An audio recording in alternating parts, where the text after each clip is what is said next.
ke proses penyusunan model. Tadi kita sudah tahu yang pertama itu mengidentifikasi, mendeskripsikan masalah nyata yang akan dimodelkan. Kedua, mengidentifikasi faktor-faktor atau variabel penting. Jadi langkah nomor 2 ini semua aja di data gitu ya. Variabel apa yang kira-kira berpengaruh semuanya di data gitu. Jadi nggak ada semuanya yang penting-penting itu kita data aja semuanya.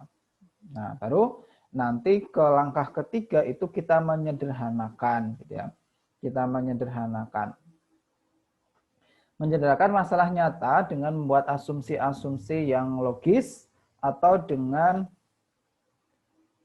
menggunakan dalil-dalil ilmu-ilmu terkait misalnya dalam ilmu fisika, biologi, rekayasa, dan lain sebagainya.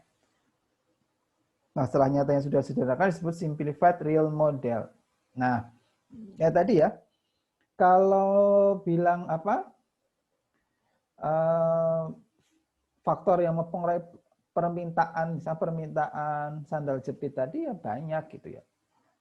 Cuaca tadi mempengaruhi, terus selera konsumen mempengaruhi, terus saingannya gimana mempengaruhi. Tapi kan itu kalau semuanya kita modelkan akan sangat kompleks. Nah, kita sederhanakan, kita asumsikan bahwa yang sangat berpengaruh, ya kan, sebenarnya yang sangat berpengaruh itu cuma satu, ya sangat berpengaruh itu yang harga tadi. Maka kita simpelkan, nah, kita gunakan yang penting saja, nah, ya, harganya saja. Maka ini disebut nanti simplified real model. Selanjutnya menerjemahkan simplified real model dengan bahasa ilmu matematika. Langkah ini terkadang perlu disebut dengan langkah penyederhanaan model matematika. Nah, tadi sudah langkah 3 itu sudah kita hapus gitu ya. Variabel-variabel yang kira-kira nggak penting gitu sudah kita hilangkan.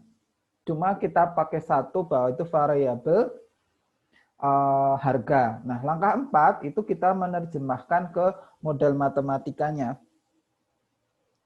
Nah, model matematikanya sebenarnya akan sangat banyak gitu ya.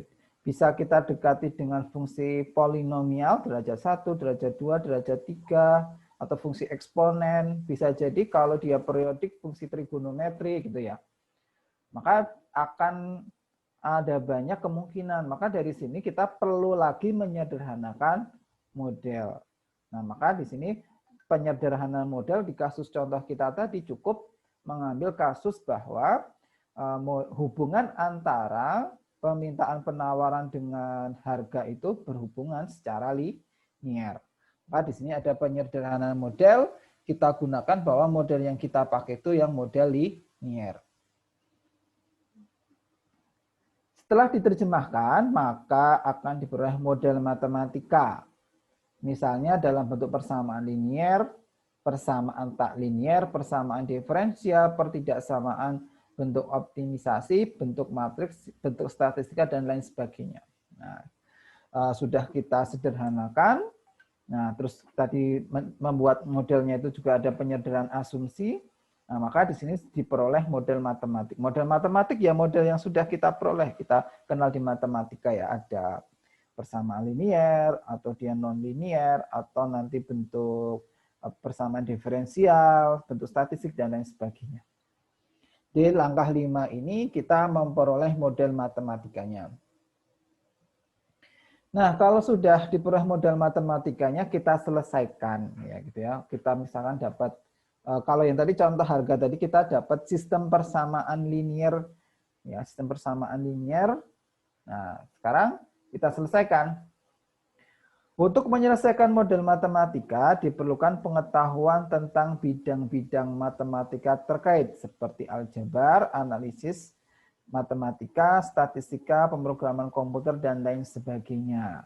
Ya, jadi yang model ini kita peroleh bahwa nanti dia membentuk model-model di matematika, kita selesaikannya ya dengan ilmu-ilmu yang sudah kita pelajari di matematik. Dengan aljabar, dengan pemrograman komputer, statistik, maupun lain sebagainya. Jika penyelesaian eksplisit dapat diperoleh, maka model matematika mudah diinterpretasikan. Nah, kayak yang model tadi ya, 2 model tadi kan sebenarnya mudah kita cari solusinya ya. Yang gulungan kertas karton tadi, kertas tisu tadi kan dia cuma fungsi linear biasa, satu persamaan. Nah, kalau yang ini dia bentuknya tadi sistem persamaan linear ya, karena ada dua persamaan ya. Nah, di sini maka nanti kalau kita bisa menyelesaikan secara eksplisit, maka diinterpretasinya sangat mudah. Akan tetapi penyelesaian eksplisit itu belum dijamin eksistensinya dan metodenya. Maka dapat diselesaikan dengan cara simulasi dan penyelesaian numerik. Kemarin sudah kita singgung ya, yang penyelesaian numerik. Kemarin kita ada 3 kasus. Yang pertama mencari bahan dasar plat itu untuk membuat atap seng, ya kan? Itu dia bentuknya berupa integral, maka nanti kita bentuk integral numerik. Terus ada yang bola dimasukkan ke dalam tabung ya, itu dia bentuk polinom berderajat 3, persamaan nonlinier, maka nanti kita selesaikan secara numerik persamaan linear. Yang ketiga itu bentuk polinom bentuk fungsi ya. Jadi kita punya data, terus kita bentuk fungsi. Itu untuk yang numeriknya. Jadi kalau kita memang susah menyelesaikan secara eksak, itu bisa kita gunakan penyelesaian secara numerik. Selanjutnya, menginterpretasikan penyelesaian model matematika, misalkan interpretasi grafik, interpretasi fisik, dan lain sebagainya. Nah, kalau sudah kita selesaikan, ya kita balikan lagi gitu ya. Misalkan tadi kita ketemu nilai P-nya sekian, Q-nya sekian, ya kita kebalikan lagi ke bahasa orang awam gitu ya. Nah, bahwa ternyata untuk memperoleh keseimbangan pasar itu ditetapkan harganya misalkan 7.000, maka nanti permintaan dan penawarannya seimbang sebesar 10. Jadi kita kembalikan lagi ke masalah realnya sehingga seorang non-matematik dia paham. Mengecek kecocokan model dengan masalah nyata yang dideskripsikan sebelumnya. Ya, kita cek gitu. Kita cek lagi ke masalah hari ini. Benar nggak kalau kita terapkan harganya sekian 7.000, maka nanti akan terjadi keseimbangan pasar. Dicoba dulu, maka dicek kecocokan model dengan masalah nyata. Nah, kalau nggak sama gimana? Jika model sudah dianggap cocok, maka biasanya model dianggap baik dan layak digunakan. Jika model dianggap belum cocok, maka perlu dilakukan modifikasi model. Nah, gitu. Jadi, kalau model itu sebenarnya gini ya, kalau kita di pemodelan itu nggak ada yang namanya model itu baik dan model buruk, model benar atau model salah, itu sebenarnya nggak ada. Model benar, model salah, model baik, model buruk itu nggak ada. Yang ada itu apakah model itu cocok atau tidak gitu ya. Cocok atau tidak itu dalam artian ya nanti kita sesuaikan lagi ke masalah realnya gitu. Kalau kita lihat ke masalah realnya itu ternyata itu sama gitu. Ternyata itu sama terus memberikan hasil yang baik gitu ya, maka itu kita katakan model itu cocok. Nah, kalau ternyata kita terapkan 7.000, ini ya masih perbedaan permintaan penawarannya masih cukup berbeda, maka itu kita katakan modelnya itu tidak cocok. Kalau nggak cocok gimana? Kalau nggak cocok ya itu kita lakukan modifikasi domain. Nah, modifikasi domain itu ya modifikasi model maksudnya. Modifikasi model itu ya misalkan asumsi-asumsi tadi ya. Asumsi-asumsi yang tadi itu kita hilangkan gitu. Asumsi yang kita hilangkan itu kita tambahkan lagi. Misalkan asumsi tentang faktor cuaca tadi ya, faktor cuaca atau asumsi tentang selera pasar. Nah, itu misalkan kita tambahkan lagi ke situ. Kalau memang modelnya itu tidak cocok. Itu untuk melakukan modifikasi model. Modifikasi model ya nanti kalau sudah kita modifikasi, balik lagi ke langkah awal tadi. Balik lagi ke langkah awal tadi, dimodelkan lagi, terus nanti dicek lagi apakah cocok atau tidak, nah dan seterusnya. Oke, gitu. Ada yang ditanyakan sampai di sini? Silakan kalau ada yang mau tanya.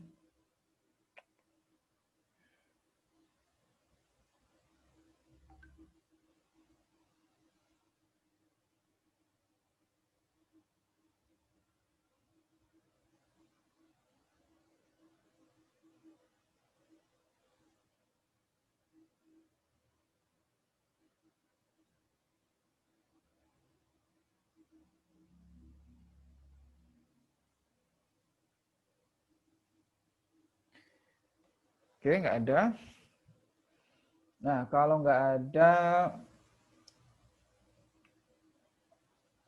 coba ini saya sedikit share ini ya. Coba saya sedikit masuk ke materi yang pertumbuhan populasi ya, sebentar. Kalau nggak ada pertanyaan di sini, saya coba masuk sedikit materi tentang model selanjutnya, yaitu model pertumbuhan populasi.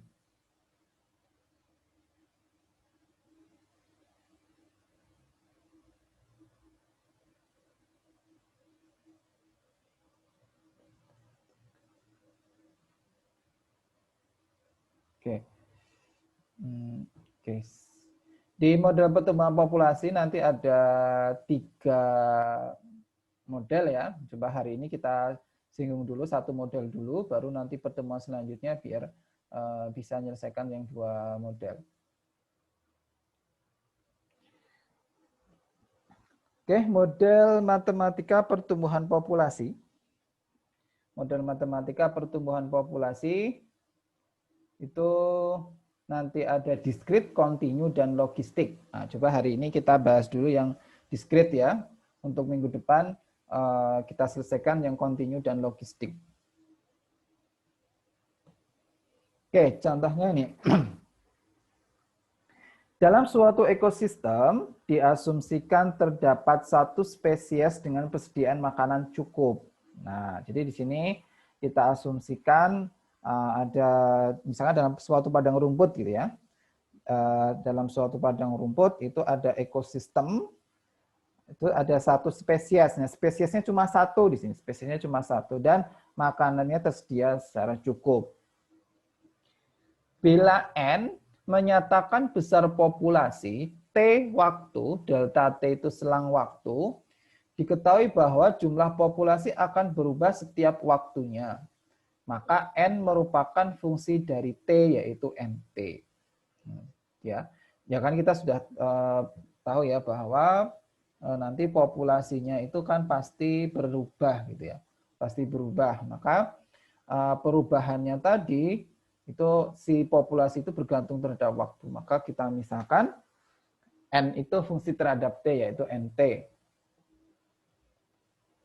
Besarnya populasi N akan berubah jika terjadi proses kelahiran, kematian, atau migrasi, ataupun keluar populasi. Nah, jelas si populasinya tadi akan bertambah atau akan berkurang gitu ya. Populasinya bisa bertambah, bisa berkurang. Kapan bertambah?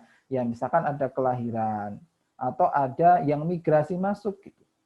Berkurang jika ada kematian atau ada yang keluar dari populasi itu. Berikut akan dijelaskan model diskrit pertumbuhan populasi.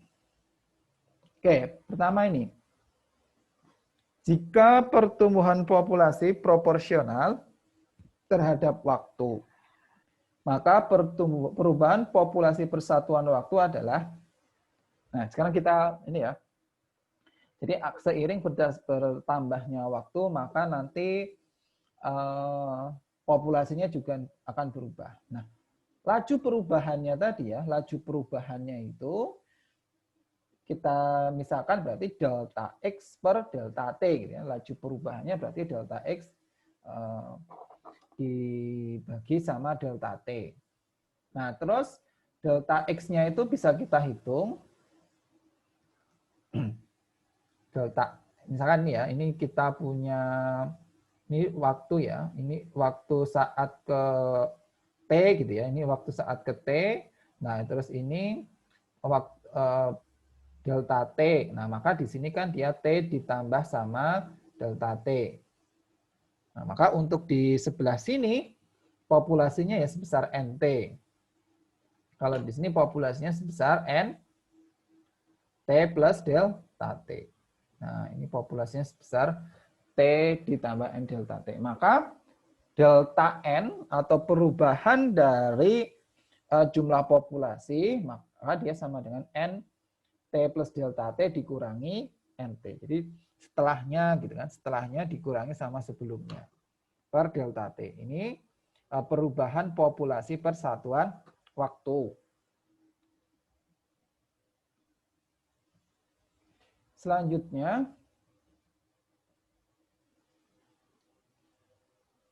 perubahan populasi persatuan waktu per individu biasanya disebut laju pertumbuhan populasi.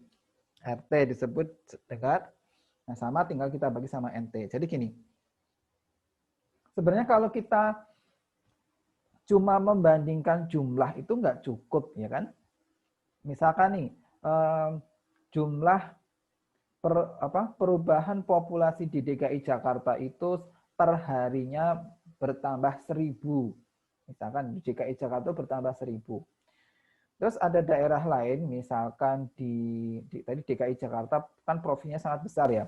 Terus ada di Jawa Barat misal, atau yang kecil mana, misalkan di Kalimantan Timur gitu ya, yang sedikit gitu. Di Kalimantan Timur itu jumlahnya kelahirannya sebesar sama 10.000 juga. Bisa kita bandingkan nggak, apple to apple nggak, bahwa si DKI tadi 1000 sama 1000-nya di Kalimantan itu kira-kira sama nggak? Nah, tentu dia berbeda, karena kalau 1000-nya DKI itu ya dari seluruh penduduk DKI, yang misalkan ada 10 juta, dari 10 juta penduduk DKI itu bisa melahirkan 1000 orang per harinya gitu, bertambah 1000 orang. Nah, di Kalimantan itu ternyata penduduknya cuma 1 juta gitu ya. Dari 1 juta lahir 1000. Nah, maka dari situ kan berbeda ya, nggak bisa kita langsung bandingkan apple to apple langsung oh ternyata sama antara DKI dengan Kalimantan, yang nggak bisa kita bandingkan seperti itu. Maka untuk supaya bisa kita bandingkan di sini harus kita bagi sama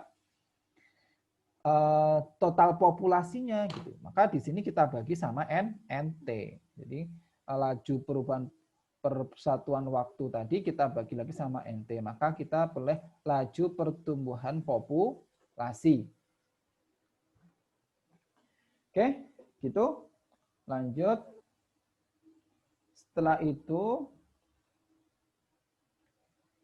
nah dari sini kita peroleh gitu ya. Kita peroleh bahwa NT plus delta T sama dengan NT plus RT kali delta T kali NT. Ya ini sebenarnya tinggal kita kali silang ya. Ini kan ini tinggal kita kali silang aja ke sini. Maka kita dapat NT plus delta T itu sama dengan NT plus, nah ini tinggal pindah ke kanan ya, RT dikali NT kali delta T. Nah ini ya, untuk si populasinya NT plus delta T diperoleh.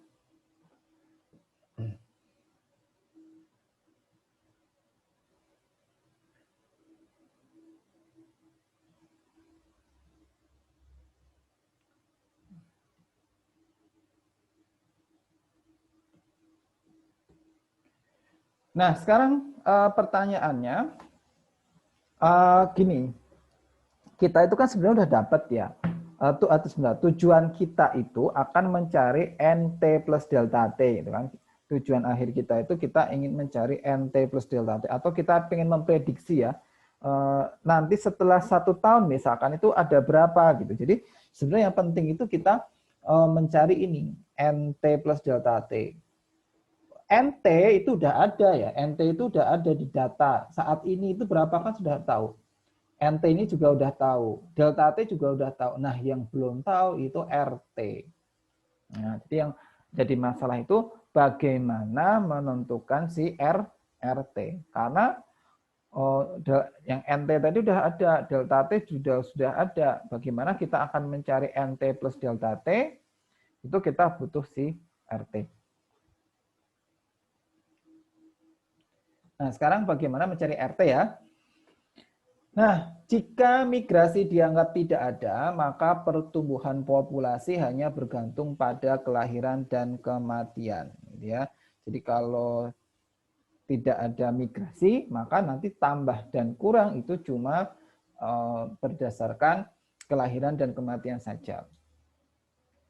Nah, maka akan diperoleh hubungan NT plus delta T sama dengan NT ditambah banyaknya kelahiran dalam delta T pada populasi NT ditambah banyaknya kematian dalam delta T pada populasi NT. Paham ya ini? Ini cuma setelahnya berarti dapat dari mana ya? Saat ini ditambah kelahiran dikurangi kematian. Nambahnya kan cuma dari lahir dan kematian. Nah, selanjutnya didefinisikan laju perubahan kelahiran persatuan waktu per individu. Itu banyaknya kelahiran dalam delta T pada populasi NT dibagi NT kali delta T. Jadi B. B itu laju kelahiran. Nah, laju kelahiran ya berarti banyaknya yang lahir berapa dibagi sama delta N, N-nya tadi banyaknya populasi sama delta T. Nah, demikian juga DT, ya. D itu laju kematian. Nah, laju kematian itu bisa kita peroleh dari banyaknya kematian dalam delta T pada populasi NT. Maka NT sekali per NT kali delta T. Maka dari persamaan 2, 4, 5, 6 diperoleh RT sama dengan BT min DT. Nah, ini ya. Di sini terakhir kita peroleh bahwa RT-nya udah dapat gitu ya. RT-nya itu sudah dapat. RT itu diperoleh dari BT yaitu laju kelahiran atau kelahirannya, D itu laju kematiannya, dikurangi laju kematian.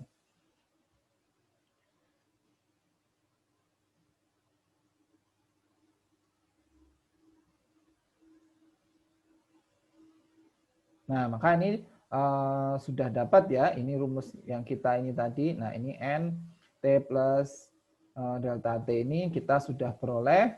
Ini rumus untuk mencari populasi saat ke T plus delta T. Nah, NT ini kita sudah dapat. Nah, RT tadi kita juga sudah dapat. Ini RT-nya. DT min DT. Oke, itu sedikit pengantar untuk model populasi yang diskrit ya. Jadi kita peroleh model seperti tadi. Ada pertanyaan sampai sini?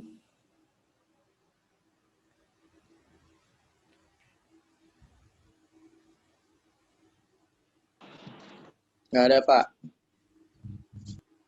Belum, Pak, kayaknya, Pak. Oh, belum.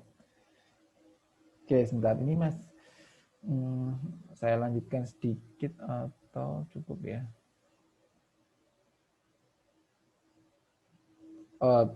Cukup aja dulu deh. Besok kita ke contohnya sama ini. Modelnya ya, ini modelnya. Oke, sementara sampai ini dulu. Model diskrit. Nanti kita detailkan lagi ya. Model diskritnya itu bagaimana kita mencari populasi saat T plus delta T. Nggak ada pertanyaan? Kalau nggak ada, ini ya berarti seperti kemarin yang saya sudah infokan, nanti silahkan dirangkum pertemuan hari ini. Pertemuan hari ini silahkan dirangkum, terus nanti diupload di AIS. Oke, supaya saya nggak lupa, sekalian saya setting di AIS-nya ya.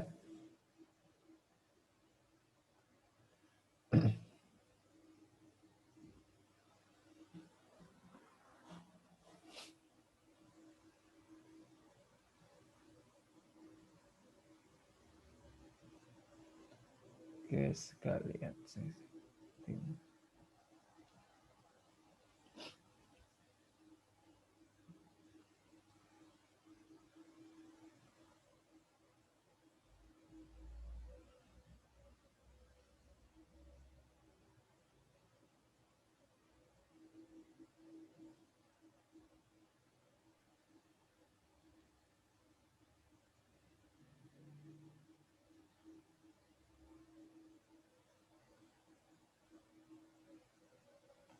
Oke, pertemuan kedua. Waktunya sekarang sampai minggu depan.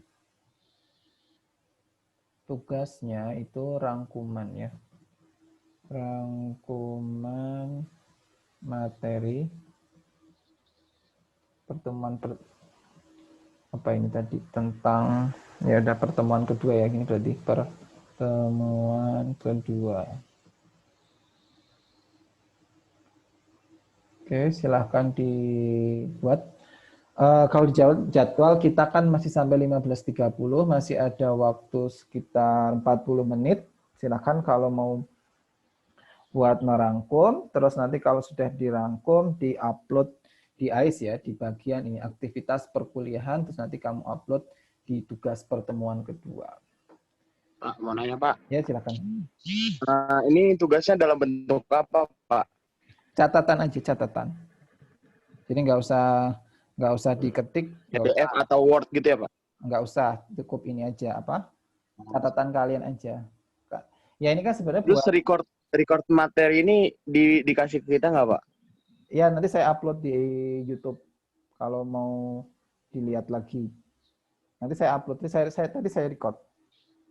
Kalau Makasih, misalkan Pak. ada materi yang kelewatan, ini boleh dilihat lagi. Nanti saya kasih linknya. Ya, Makasih, jadi Pak. ini aja catatan aja, nggak usah diketik, nggak usah. Cukup catatan kan juga buat belajar kalian itu kan supaya kalian cuma ada bekasnya belajarnya. Nah, di buku catatan aja, dicatat apa yang penting-penting gitu, terus nanti di-scan, di-upload. Waktunya tadi saya kasih sampai pertemuan minggu depan ya. Ada lagi yang ditanyakan?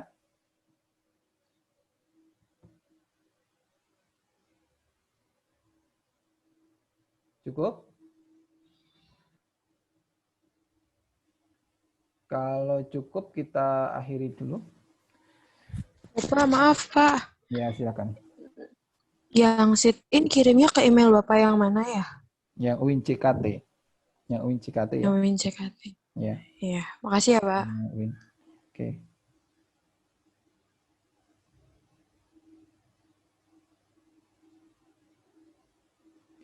Sudah ya, kita tutup. Mari kita akhiri dengan berdoa. Semoga ilmu yang kita pelajari hari ini bermanfaat. Berdoa dimulai.